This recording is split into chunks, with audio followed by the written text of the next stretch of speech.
Picture a clearing in the dense, just incredibly humid rainforest of the Kasai region. Right, deep in the Congo Basin. Exactly. And the year is 1890. And there's a man standing there in this oppressive heat, and he's staring down at a woven basket. Yeah. And he's not a diplomat, he's not a soldier, he's a Presbyterian missionary from Virginia. And he is looking at something that is going to, fundamentally alter the course of international history. It really is. Because inside that basket are dozens of severed human hands. Yeah. It's just horrifying. Smoked, preserved, collected as these gruesome receipts by the colonial militia, basically to prove to their European commanders that they hadn't wasted bullets while, forcing the local population to harvest rubber. Right. They had to prove they used the ammunition on people, not animals. Exactly. And the man staring into that basket is William Sheppard. And in that agonizing moment, he is standing at this exact intersection where, abstract theology collides violently with systemic human evil. He really is. I mean, he is standing on the shores of a modern Red Sea, basically looking at the brutality of a modern pharaoh. It is such a harrowing image, and, it violently disrupts the sort of sanitized, comfortable ways we prefer to read our history. Oh, absolutely. And our theology, too. Yeah. We like our biblical narratives to remain safely locked in antiquity, right? Mm. And we prefer our missionary biographies to read like these triumphant, glossy brochures. Yeah, totally neat and tidy. But when you actually look at the mechanics of redemption, I mean, both in the ancient sands of Egypt and in the 19th century African interior, what you find is this landscape of liberation that is incredibly bloody, deeply contested, and, well, profoundly holistic.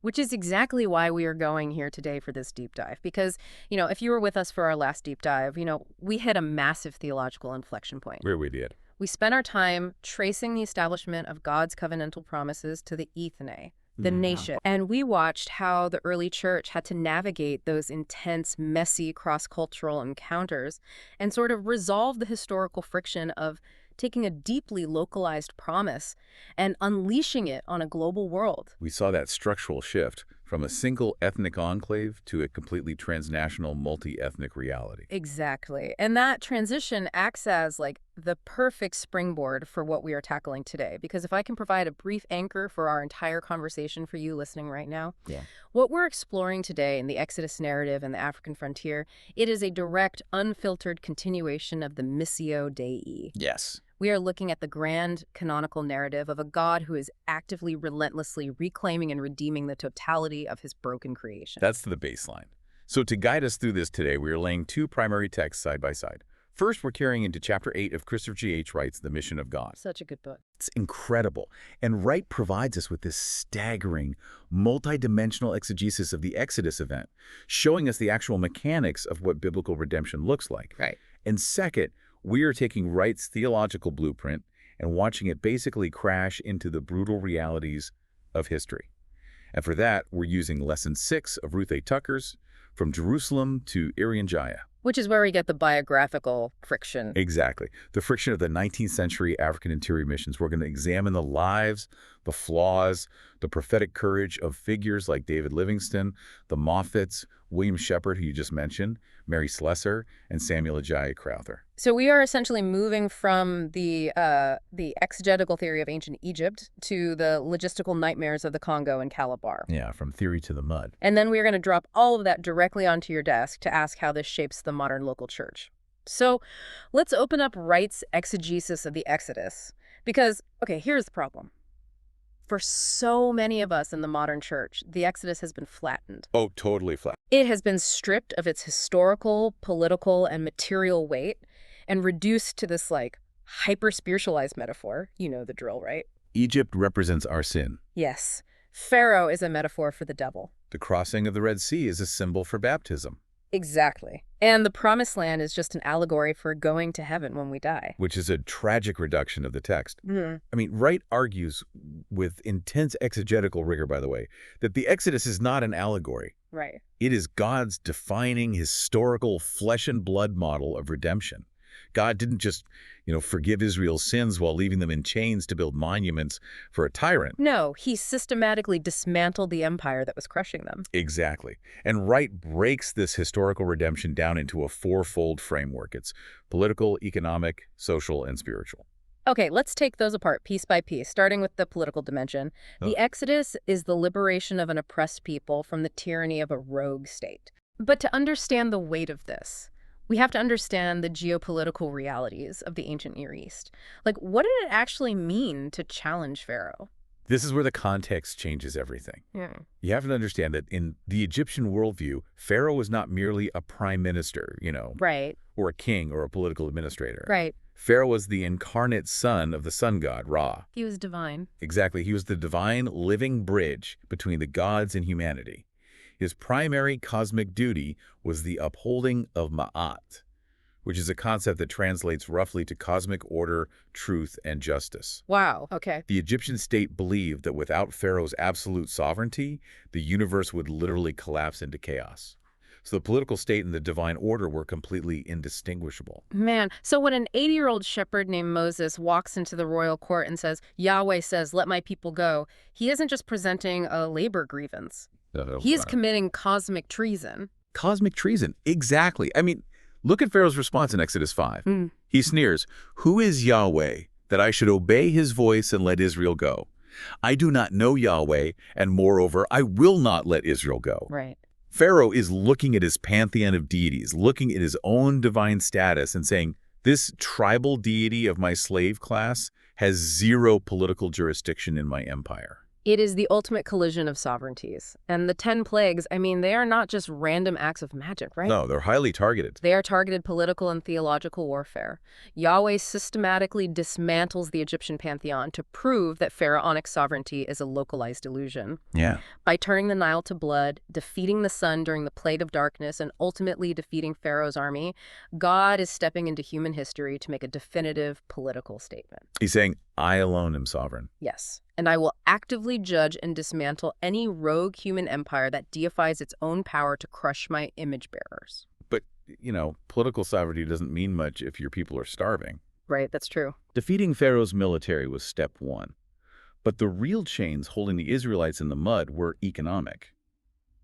Which brings us to Wright's second dimension of redemption, the economic. And here's where the biblical narrative holds a profound, almost devastating irony.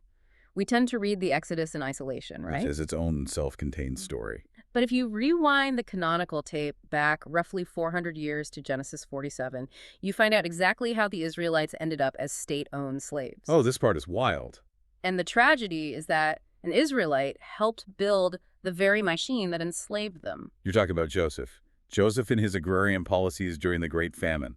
Yes. Let's look at the mechanics of what Joseph actually did. There's this 7-year famine. In the first year, the Egyptian people run out of food, so they buy grain from Joseph using all their money. Right. So the wealth of the nation is centralized into Pharaoh's treasury. In the second year, the money is gone, so Joseph demands their livestock in exchange for food. So now the state owns all the agricultural capital. Exactly. By the third year, the people are starving again, and they come to Joseph and explicitly say, "Buy us and our land for food, and we with our land will be servants to Pharaoh." And Joseph agrees. He agrees. He buys all the land of Egypt for Pharaoh, except the land of the priests. He moves the entire population into cities, effectively creating a massive state-owned feudal system. And then he institutes a flat 20% tax on all future agricultural yield.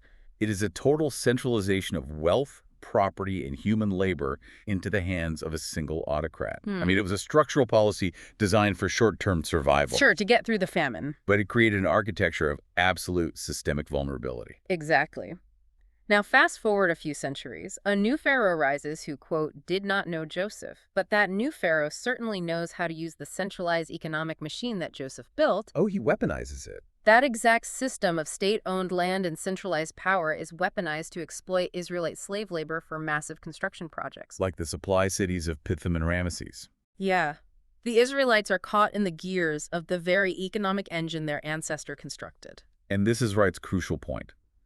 You cannot have biblical redemption without addressing this economic reality. You just can't. You cannot pull an Israelite slave aside, forgive his personal sins, assure him that his soul is bound for heaven, and then send him back to the mud pits to make bricks without straw. Yeah, that's not salvation. That is a truncated gospel. True redemption required economic liberation. It required land tenure.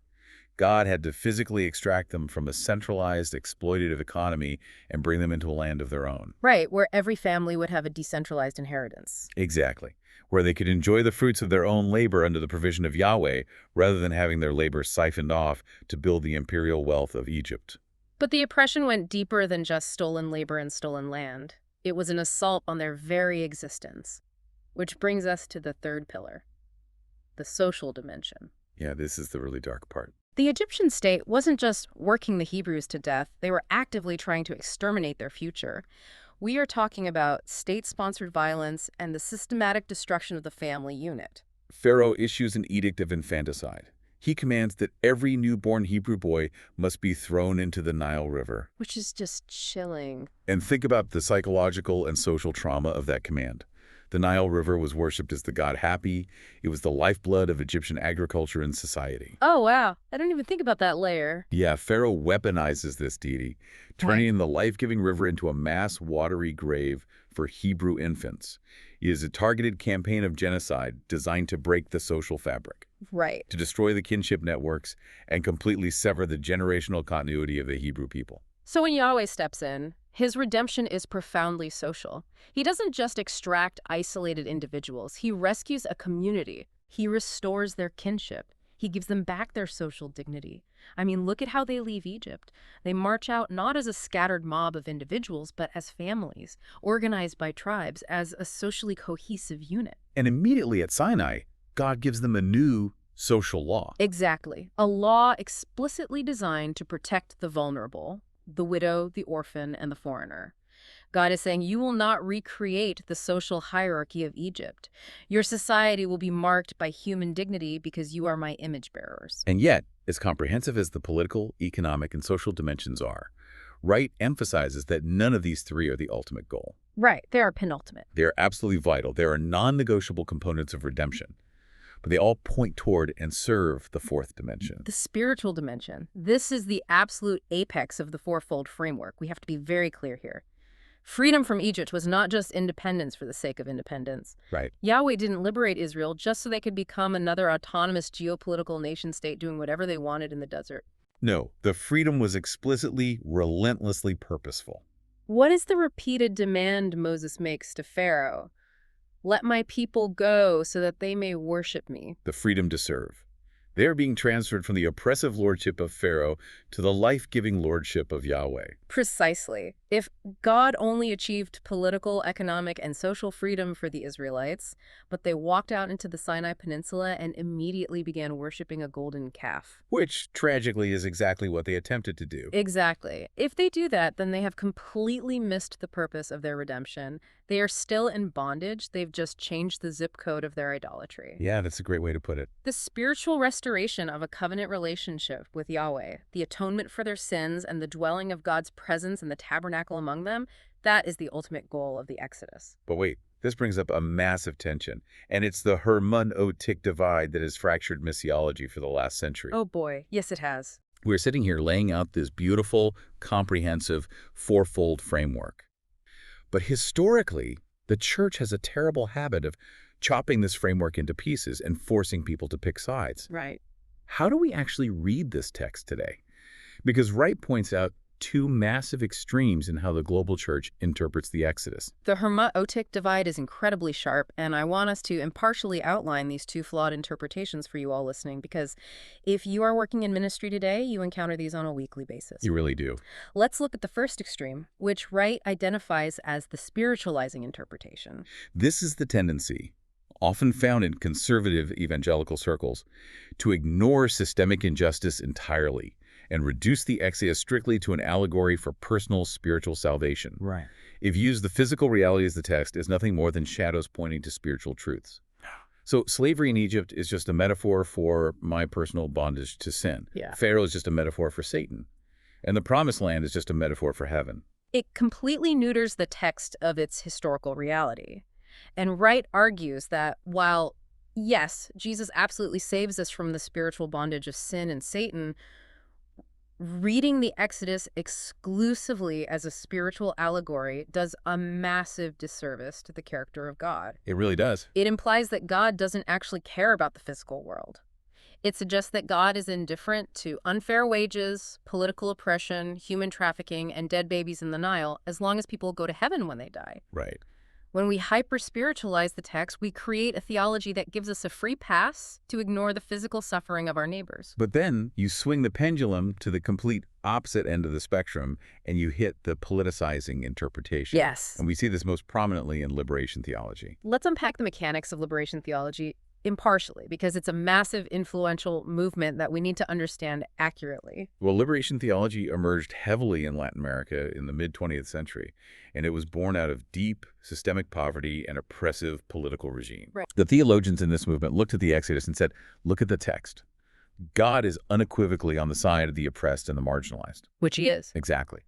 So they conclude, therefore, wherever there is a political or class struggle against systemic injustice in the world today, God is actively at work redemptively in that struggle. Okay. This reading focuses intensely, sometimes exclusively, on the political, economic, and social dimensions of the Exodus. And Wright is very careful to acknowledge the profound biblical strength here. God absolutely hates oppression. Yes. The prophets scream against economic exploitation. The Bible is fiercely defensive of the poor. But, and this is a massive but, as Wright points out, a purely political or socioeconomic reading of the Exodus fundamentally severs the event from its spiritual apex. It does. If you reduce the Exodus to nothing more than a historical blueprint for political revolution or class uprising, you run into severe theological roadblocks.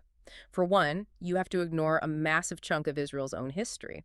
Right, because once Israel gets their political and economic freedom and settles in the land, what do? They become the oppressors. They exploit their own poor. They fall into idolatry. Exactly. And God sends them into the Babylonian exile as judgment for their own systemic injustice and spiritual rebellion.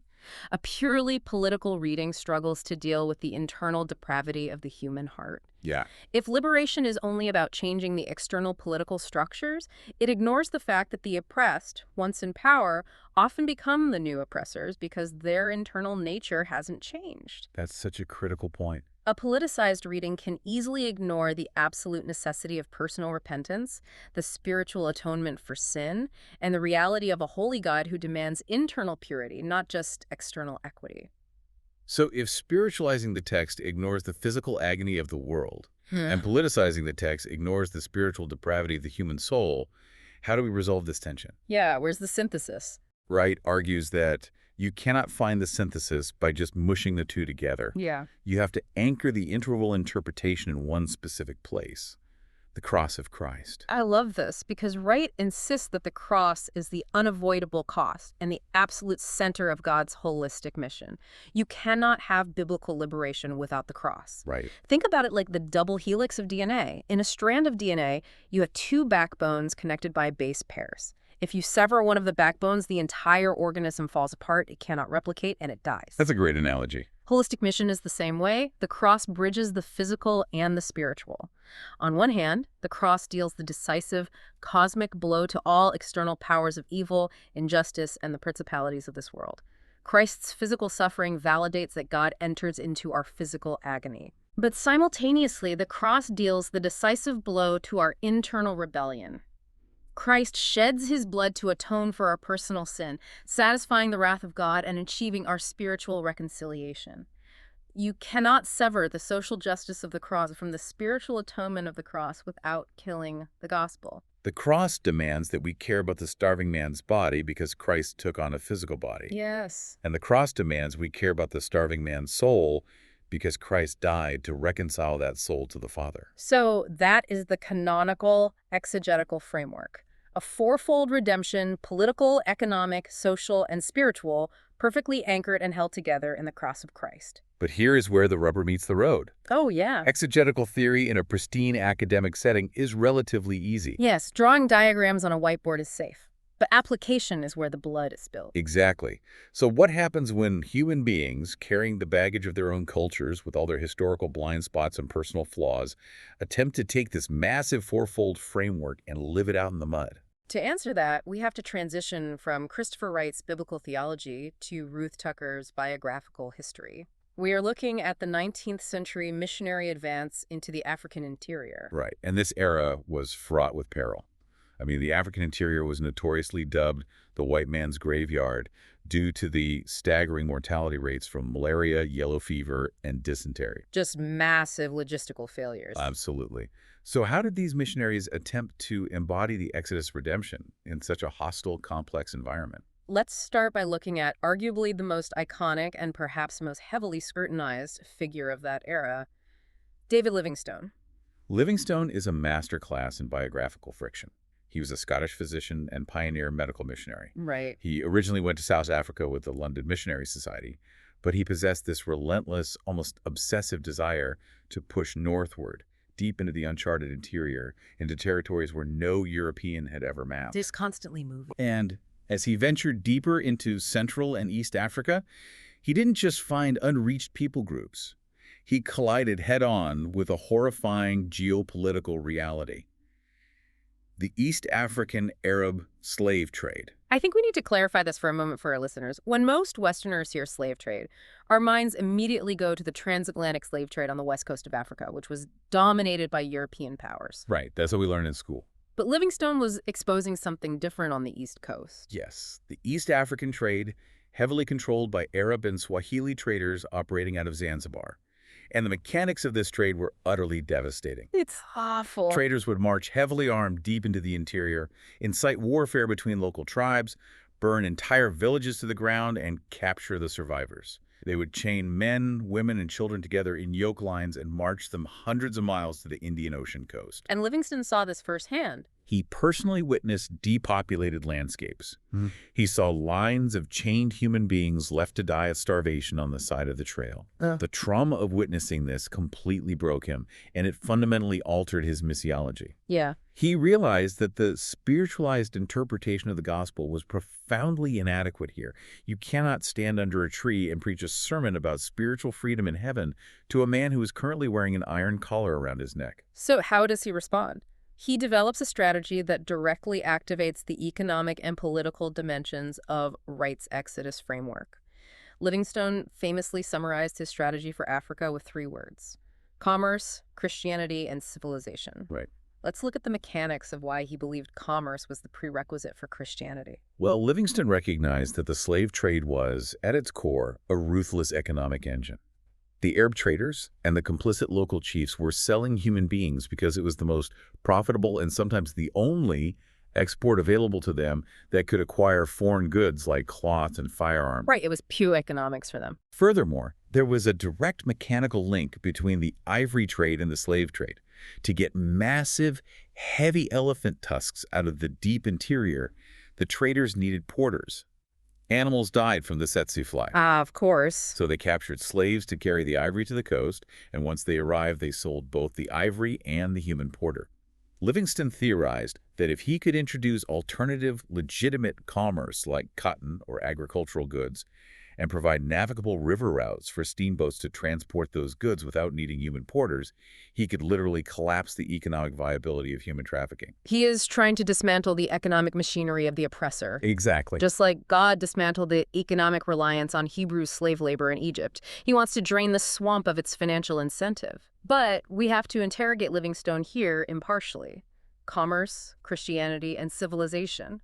That third word, civilization, that carries a massive amount of Victorian imperial baggage. It certainly does. Wasn't his metric for a civilized Africa deeply entangled with British cultural supremacy? Aren't we just talking about replacing an Arab slaver with a British capitalist? That is the valid, necessary critique of 19th century missions. And yes, Livingstone, despite his immense empathy for Africans, was a man of his time. He struggled to fully separate the pure gospel from the trappings of British Victorian culture. Right. He believed that British commerce and administration would be a benevolent protective force, a tragically naive view given the horrors of the subsequent scramble for Africa. Yeah, that didn't age well. But we also must provide the historical nuance of what he was actually enduring. Livingstone was not an armchair imperialist dictating policy from a plush club in London. No. He was walking thousands of miles through swamps, suffering constantly from malaria, dysentery, bleeding ulcers, and near starvation. He lost his wife, Mary Moffett Livingstone, to fever on the banks of the Zambezi River. The cost was just astronomical. The logistical failures of his expeditions, particularly the Zambezi expedition, were absolute nightmares. Yet his primary agonizing drive was the abolition of slavery. Yeah. The meticulous journals and letters he sent back to England exposed the horrors of the trade so vividly that it eventually mobilized the British government and public outrage to force the Sultan of Zanzibar to close the slave market in 1873, shortly after Livingstone's death. He was deeply flawed, his methods were incredibly messy, but his pursuit of systemic economic justice for the African people was relentless. He was trying to play the role of Moses against the pharaoh of the slave trade. But if Livingstone represents the restless push for macro-level economic and political liberation, let's look at a completely different missiological approach. Right, let's look at his in-laws. Yes, Robert and Mary Moffett. They represent a much more localized yet equally profound aspect of the Exodus framework. The Moffett's ministry is a stark contrast to Livingstone. While Livingstone was always moving, always exploring, the Moffetts stayed put. For a very long time. They spent over 50 years at the Kuruman mission station in South Africa, living among the Swana people. And while they engaged in many aspects of community building, Robert Moffett's towering contribution was in the realm of linguistics and translation. This is huge. He spent decades painstakingly learning the complex clicks and tonal nuances of the Setswana language. He created a written orthography for a language that had never been written down before.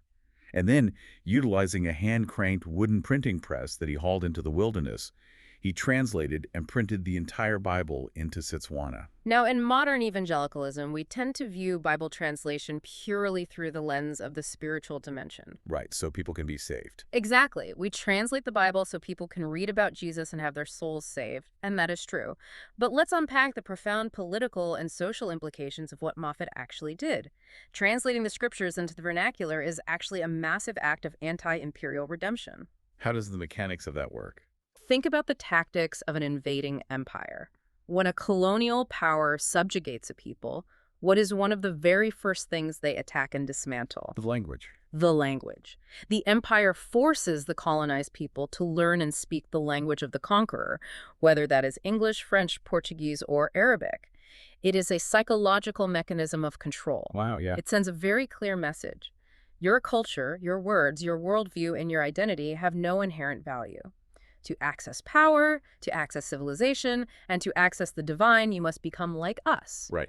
But when Robert Moffett, a representative of the British Empire, sits down in the dirt, submits himself to the difficulty of learning Setswana, elevates that language to the dignity of the written word, and then hands them a Bible, he is saying something radically subversive. He is saying the creator God of the universe speaks your language. He is validating their existence and their dignity completely outside of the imperial hierarchy.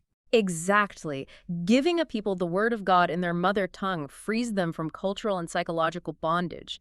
It tells the Tswana people that they do not have to become British to be accepted by Yahweh. They can just beat Tswana. They can approach the throne of grace as Tswana people. It is the ultimate democratization of power. Think back to the Exodus. When God revealed himself at Sinai, he didn't force the Israelites to learn Egyptian to hear the Ten Commandments. No, he spoke to them in their own context. Right. The Moffetts embodied that social restoration of dignity. And what is truly fascinating is how that restoration of inherent dignity empowers a marginalized people or a marginalized individual to stand up against tyranny. Which brings us back to the Congo and to one of the most incredible yet historically neglected figures in Tucker's book, William Sheppard. Yes, the basket of hands. We started our conversation with him staring at the basket of hands. Let's look at how he got there. William Sheppard's story is the absolute definition of biographical friction. He was an African-American Presbyterian missionary born in Virginia in 1865.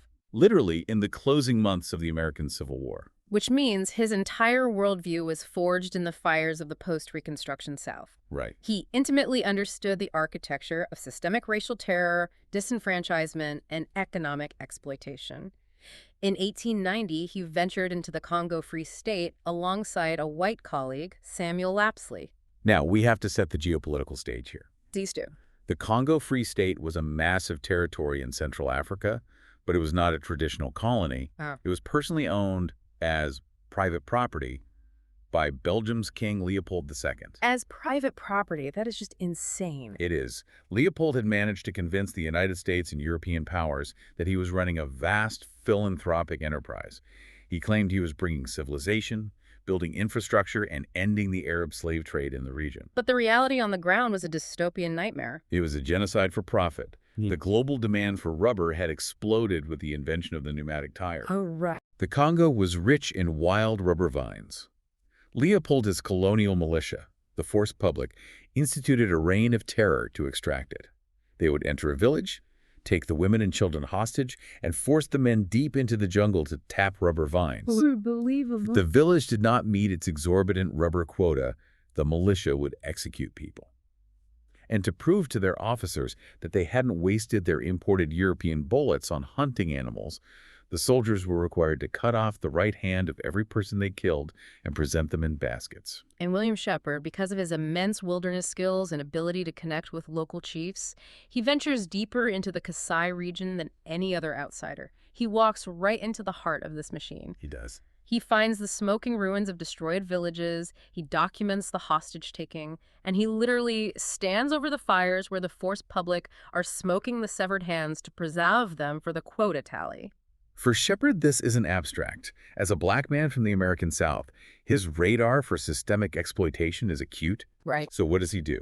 He activates the prophetic political dimension of the Exodus. He does not stay silent. He writes detailed, agonizing articles exposing the atrocities of Leopold's regime. He takes photographs. Yes, photographs. He sends these reports back to missionary magazines in the West. He gives public lectures in Europe and America.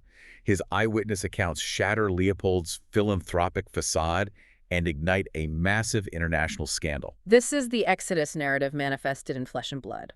Sheppard is a modern Moses. Surely. He is standing before the geopolitical machinery of King Leopold II, a European pharaoh, and he is declaring, "Let these people go." Sheppard proves that a biblical theology of redemption demands the courage to confront imperial tyranny. You cannot simply hand out gospel tracts written in Koine Greek to a man whose hands have just been hacked off by a colonial soldier. You can't. You have to step between the machete and the victim.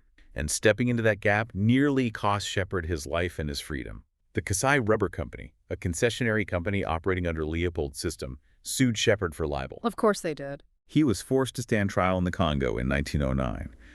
The stress was immense. But because of the global outrage his reports had generated, and because his defense team systematically proved that every horrific thing he wrote was true, he was acquitted. Incredible. His prophetic confrontation was the catalyst that eventually forced Leopold to relinquish his personal, tyrannical control over the Congo Free State. That is macro-level political and social redemption in action. But there is another level to this. Sometimes the pharaoh isn't a European king. Sometimes the pharaoh is a deeply entrenched, terrifying cultural worldview. Yeah, that's true. And that brings us to the grassroots transformation modeled by Mary Slessor. Mary Slessor is a legend of missiology. She was a Scottish mill worker. She grew up in the slums of Dundee with an alcoholic father. She had no formal theological pedigree. But she was tough as nails. She possessed an iron will. Yeah. She went to Calabar in modern-day Nigeria. And she completely subverted the standard operating procedure for missionaries, right? Completely. Most European missionaries lived in relative comfort in coastal compounds, isolated from the local populace.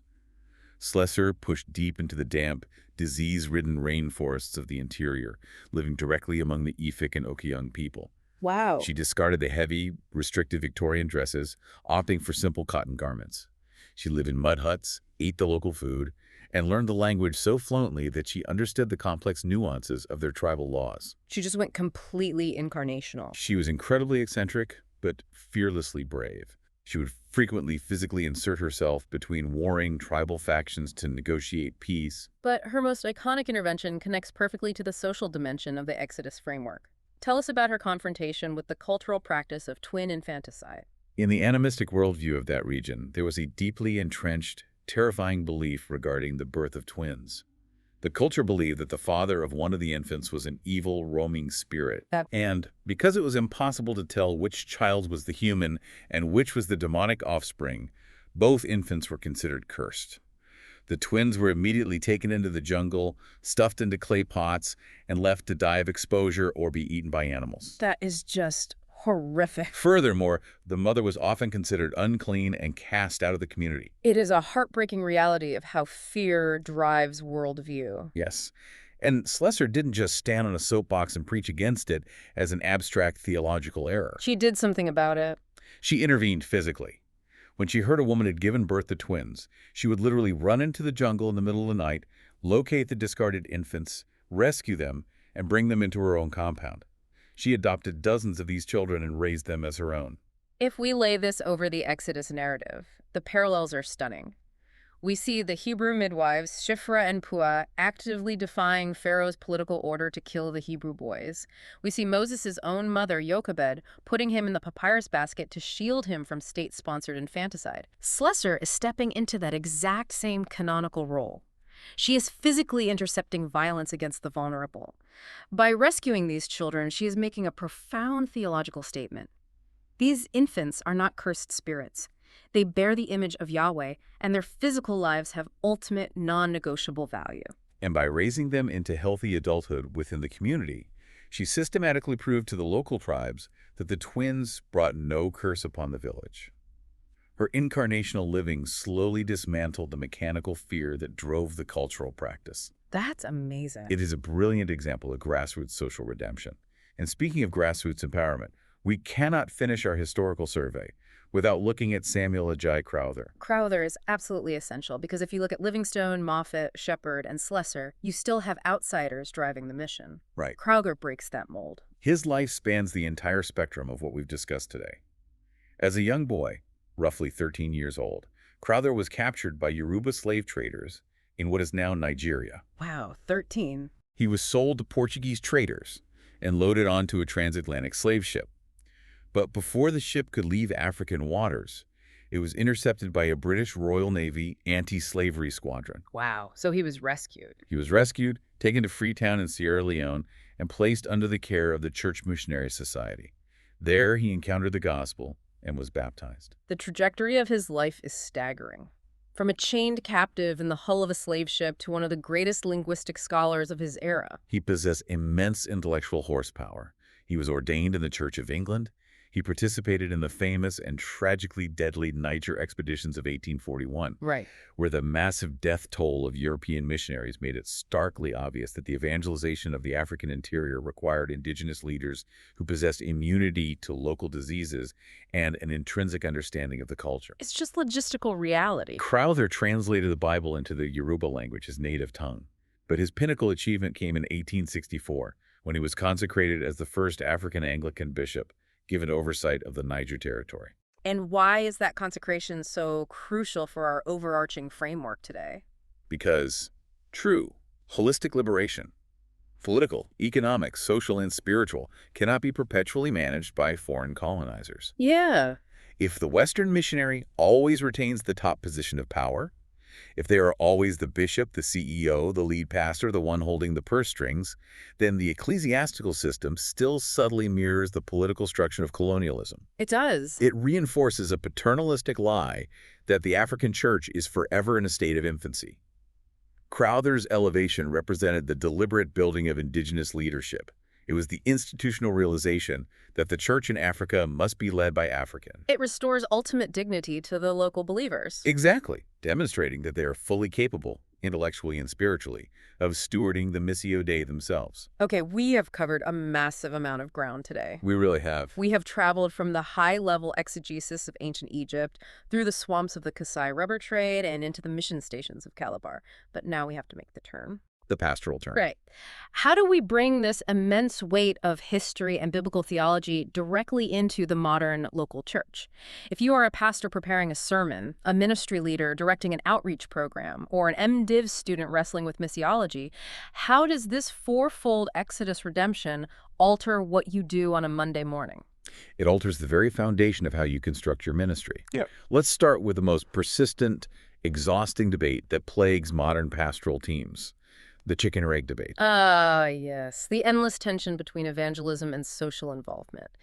Every church staff meeting seems to eventually circle back to this. Oh, inevitably. Do we prioritize saving souls and planting churches and then worry about feeding the poor if we have leftover time? Or do we prioritize fixing systemic social injustices to earn the right to share the gospel? Christopher Wright's exegesis completely short-circuits this false dichotomy. He argues vehemently that holistic mission requires the whole church and that neither evangelism nor social justice has ultimacy over the other. Right. Why? Let's return to your DNA analogy. Both strands flow directly out of the cross of Christ. If you as a pastor say, our church only preaches the simple gospel of spiritual salvation, we don't get involved in messy social justice issues, you are actively ignoring the political, economic, and social dimensions of the Exodus that God himself defines as redemption.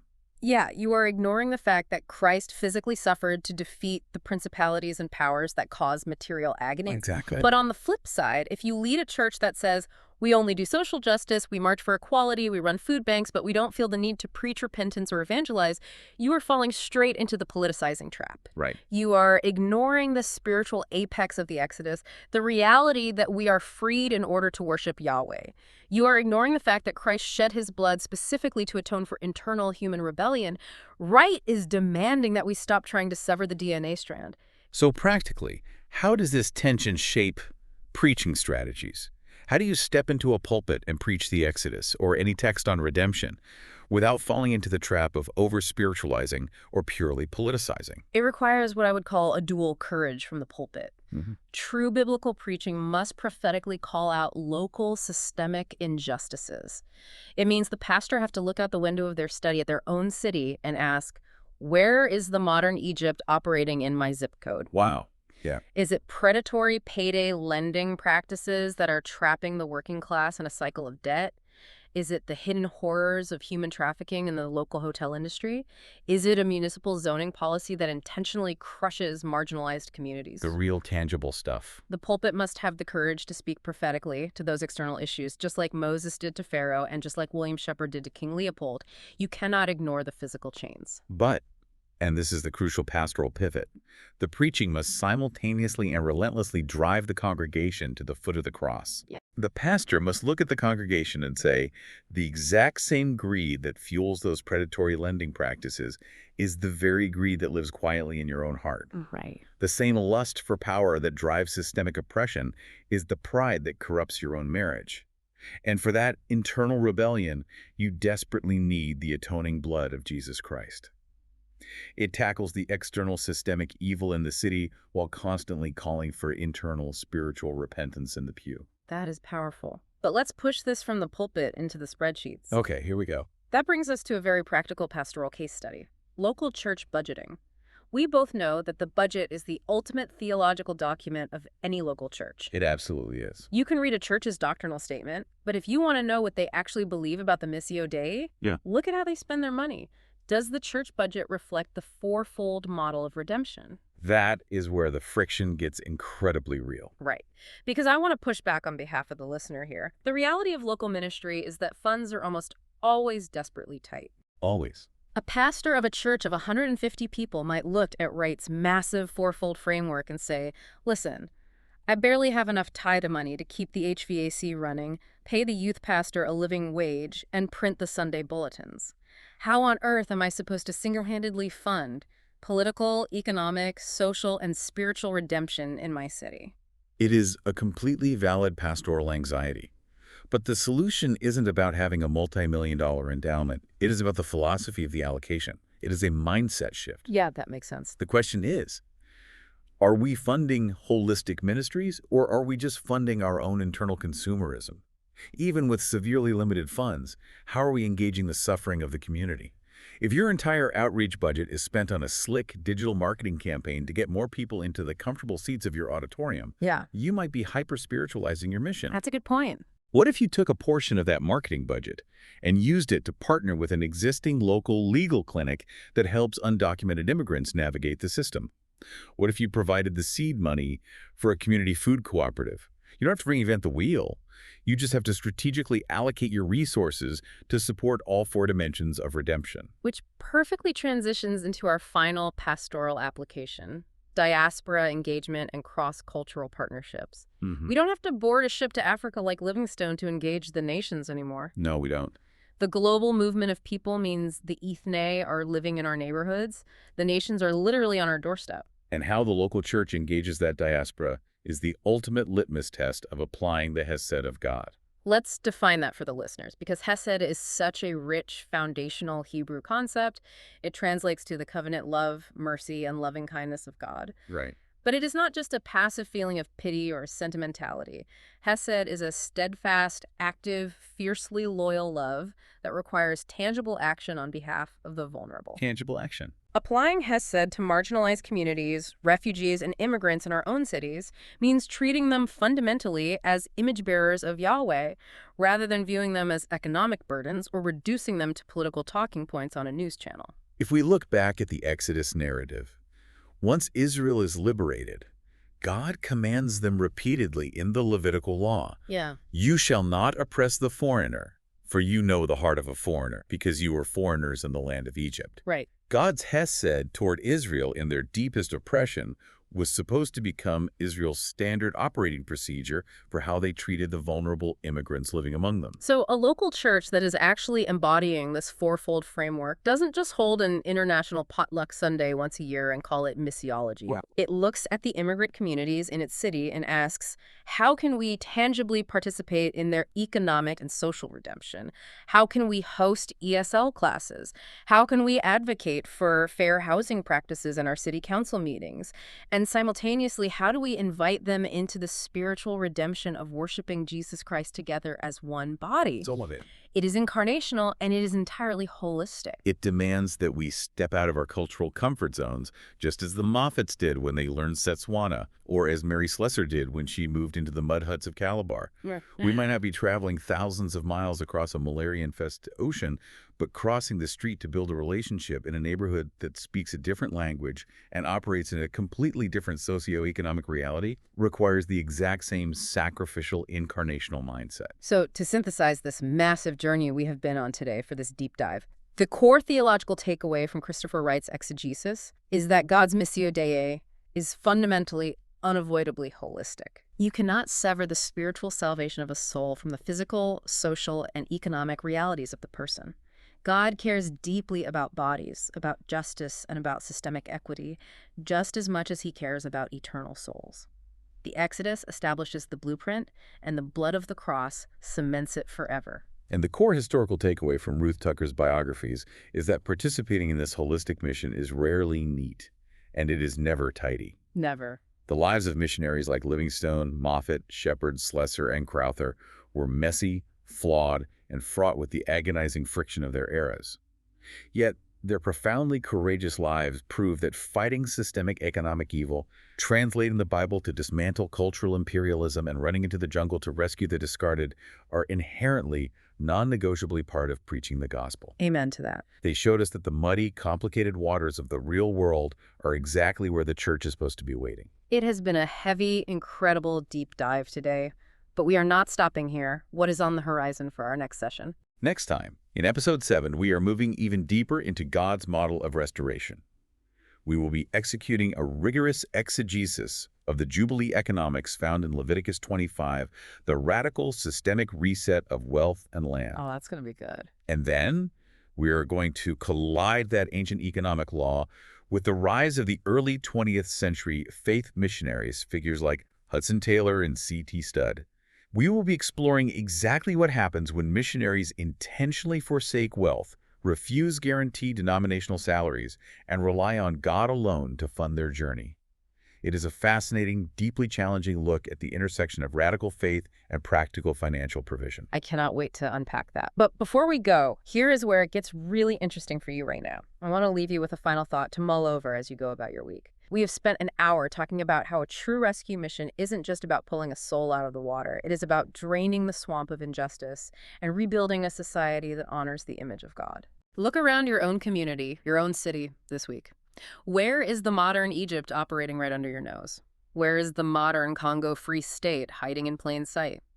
Is there a systemic issue of exploitation that your church has been too comfortable or too afraid to talk about? That's the real question. And more importantly, if you are called to participate in the Missio Dei, what is your local equivalent of Mary Slessor rescuing twins from the jungle, or William Sheppard writing an article to expose a tyrant king?